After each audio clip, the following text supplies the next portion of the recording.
Barakatah Yahweh, Barakatah Yahushai, Bahasham, Barakahakwadash, Barakatum. First and foremost, I want to give all praises, glory, and infinite honors to Yahweh, Bahasham, Yahushai. Double honors to the apostles and elders, a great millstone who rule and teach well. And peace and salutations to you sincere Akim out there, pushing this word in truth and sincerity to the four corners of the globe. May you brothers endure until the end.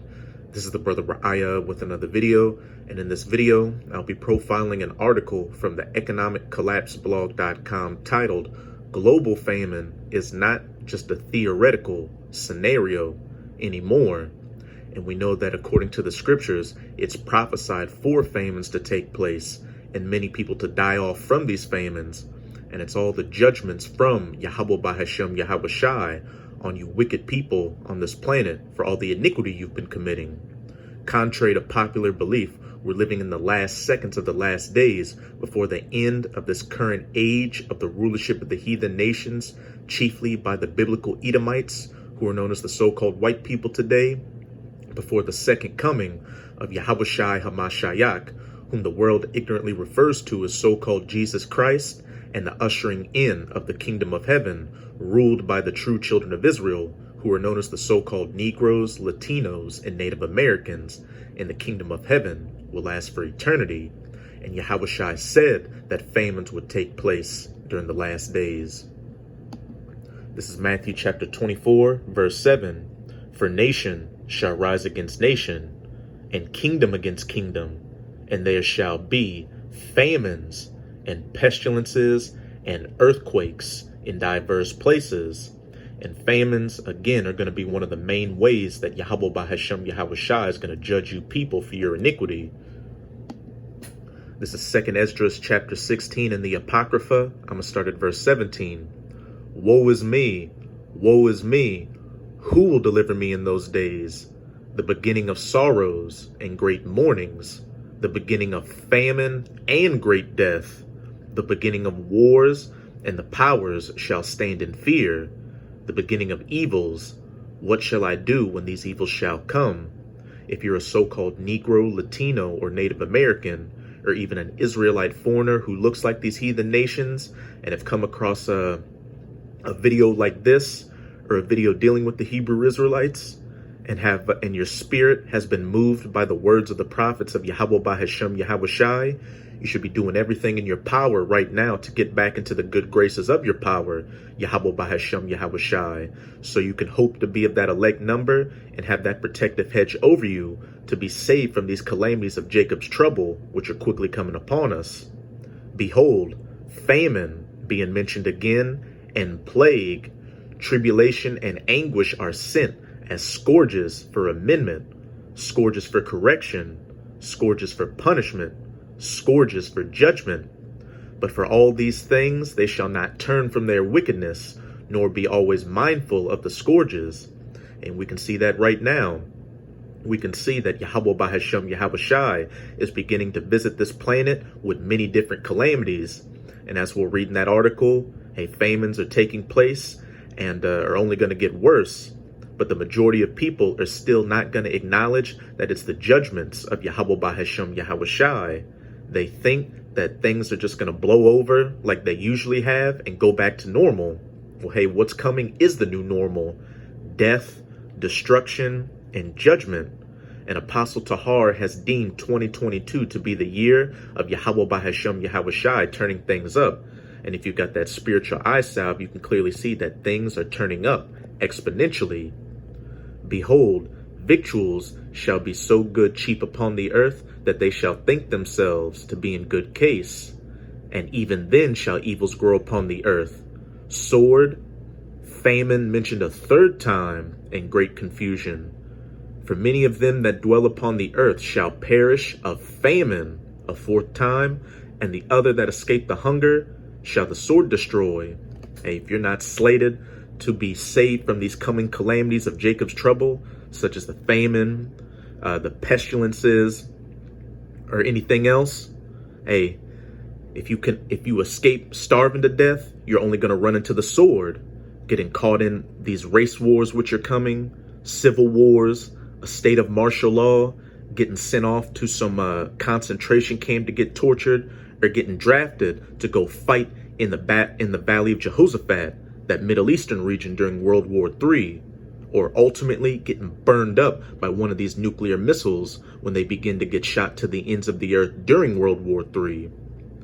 And the dead shall be cast out as dung, or shit, and there shall be no man to comfort them, for the earth shall be wasted, and the cities shall be cast down. People are going to be dying in such mass numbers, they're going to be laying on the ground like shit out here, and you're going to become so emotionally numb to seeing all this death and destruction that you're going to step over those dead bodies and not give a second thought to them, like you don't give a second thought to that turd that you flushed down the toilet. Hey, but let's get back to this article on economiccollapseblog.com detailing the biblical famines, which in some cases are already here, but are quickly coming upon the rest of the world. And it's not just going to be in places you would usually assume famines to take place in, like third world countries. It's coming to first world nations, the Western world, even the United States of America as well.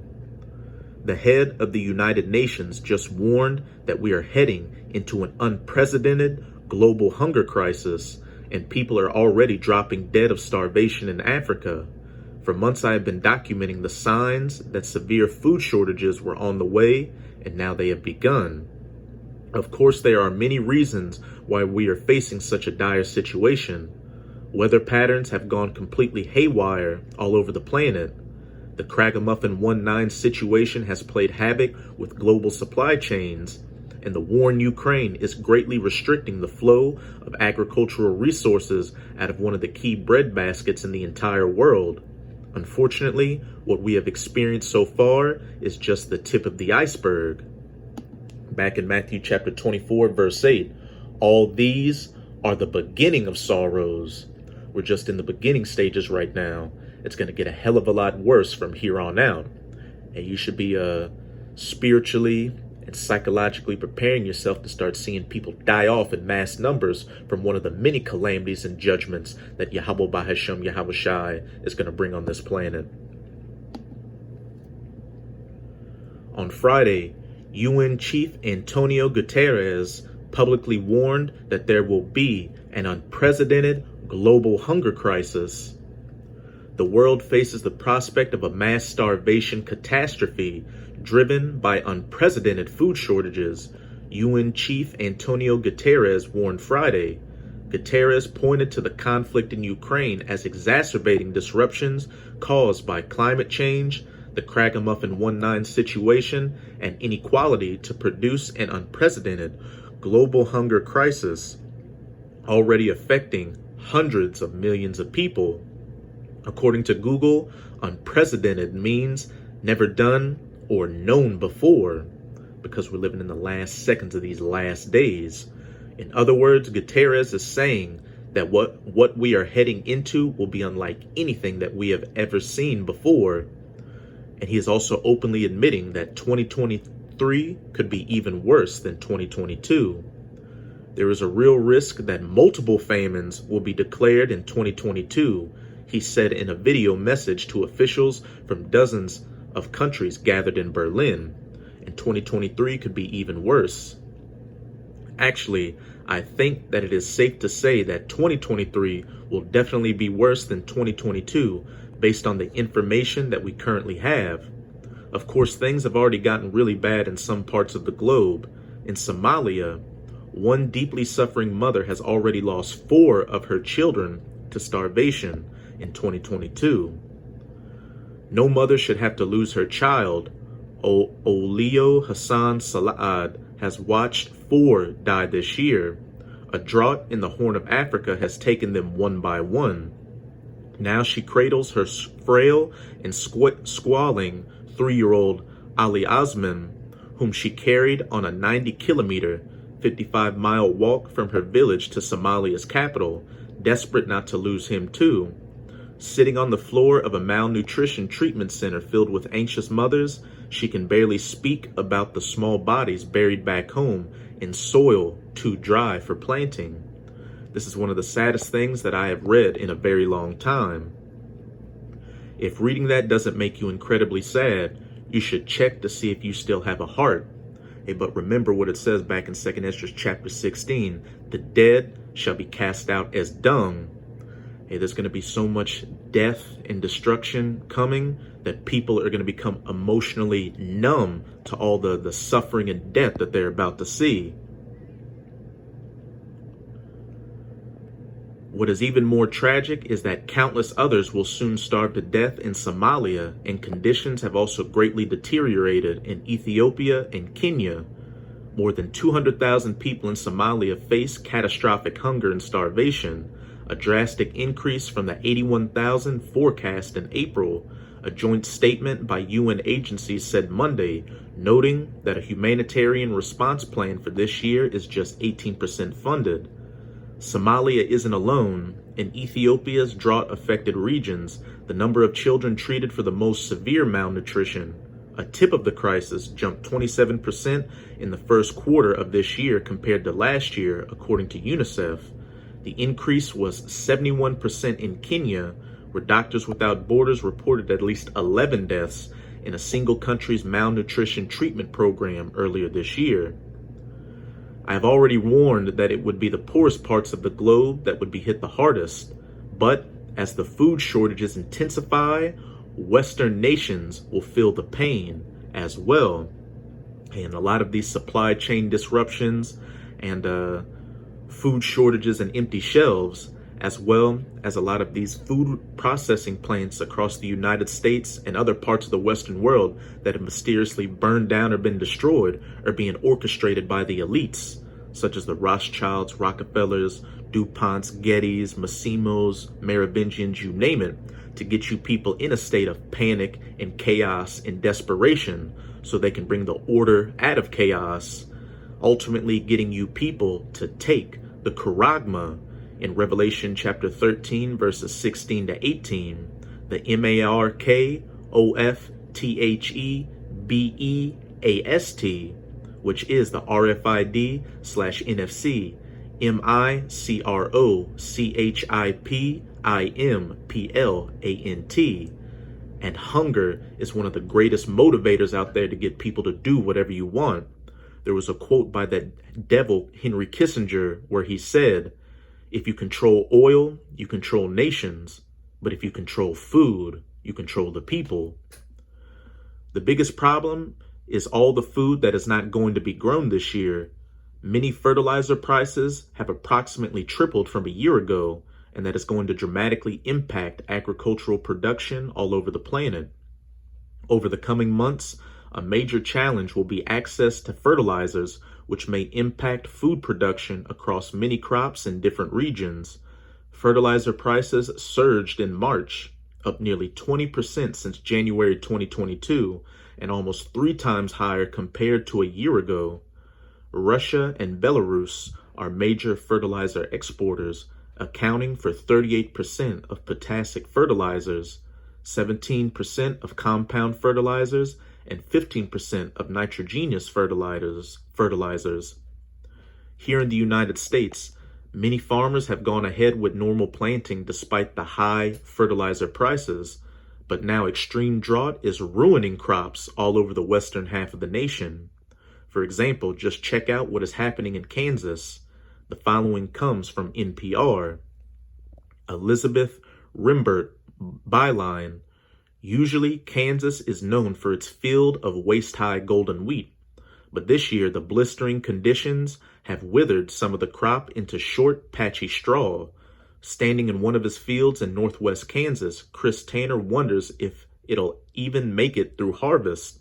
Chris Tanner says, "I mean, like this head down here, there's going to be nothing in it. It'll blow out the back of the combine. You can see the seeds kind of exposed there. It'll shatter out even before we get here."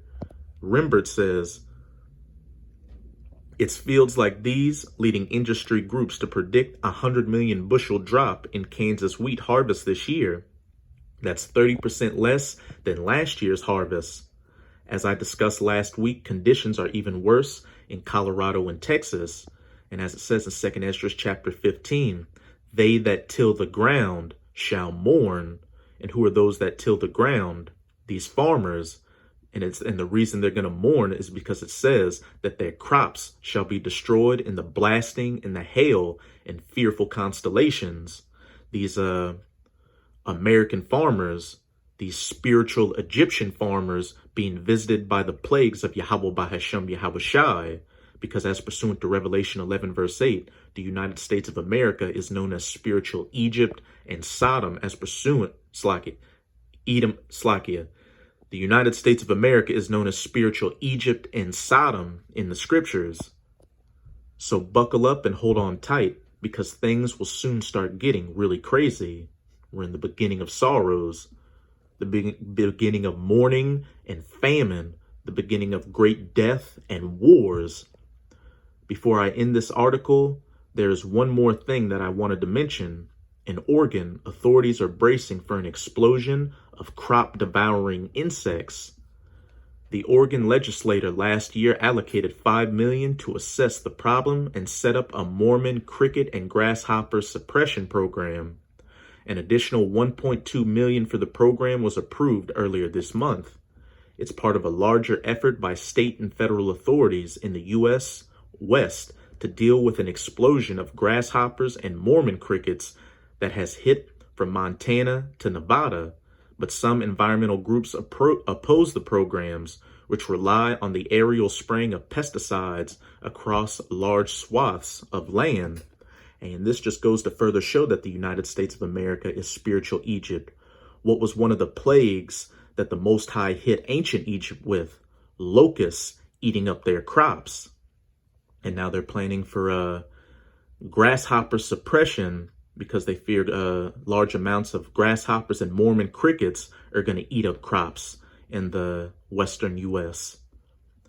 This is a problem that has been really growing in recent years, and one rancher that was interviewed described the outbreaks that he has experienced as truly biblical.